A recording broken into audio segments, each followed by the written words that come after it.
Governor, Massachusetts has led the nation by providing health care coverage for nearly all of its citizens.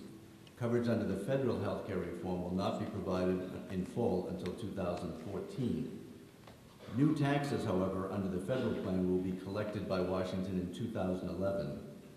Massachusetts taxpayers are already paying for and will continue paying for expanding coverage for our citizens through 2014. Starting in 2011, however, those Massachusetts taxpayers making over $200,000 a year will be taxed an additional 3.8% on investment income. Mass has many high-income earners and among the highest cost of living in the nation. While federal health care reform may have been a good thing for the country, is it a good thing for Massachusetts, or are we being penalized and double taxed for being pioneers and being first? Great question. Thank you, Bob. No, we're not being penalized, and it's good for Massachusetts. First of all, we have a couple, $2–3 billion coming to us in Massachusetts to help sustain our own experiment, a nation-leading experiment in healthcare reform, and that is good news. We have also strategies in place that we will pursue, if given a second term, to get costs for the system down and pass those cost savings on to consumers. That's a part of the equation that rarely gets talked about. We talk about how to get costs down and an insurance company or hospital benefits from those savings, but we need to pass those savings on to consumers.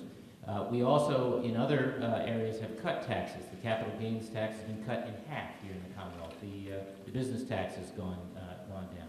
So, and I think also as the economy recovers, we will see fewer people on mass health, folks who have found that as a fallback position because they have lost their jobs and need a way forward. And I believe that as a Commonwealth and as a community, we ought to be proud of the fact that we together help each other in times of stress. So I think that the future is very promising, but we're going to have to transition to that. Mr. Baker, your response. I said at the time that the federal health care reform passed that it was bad for Massachusetts and bad for the country. Bad for the country because nobody knows how to pay for it, and that continues to be the case today, even with the largest federal deficit, certainly in anybody in here's lifetime. And I worry tremendously about what the implications are for the economy and for our kids and for our grandkids with regard to the deficit the federal government is piling on here. As far as Massachusetts is concerned, we will absolutely pay a disproportionate share of the taxes associated with funding this bill, just given the nature of the kind of state we are, the kind of economy we have, and wow, is that fast? And I guess the final thing I would say, I think dealing with the cost of health care is fundamental to the next 4 years. I believe it was fundamental to the last 4 years as well. Mr. Cahill, your response? Yeah, I don't believe health care reform on a national level is going to work.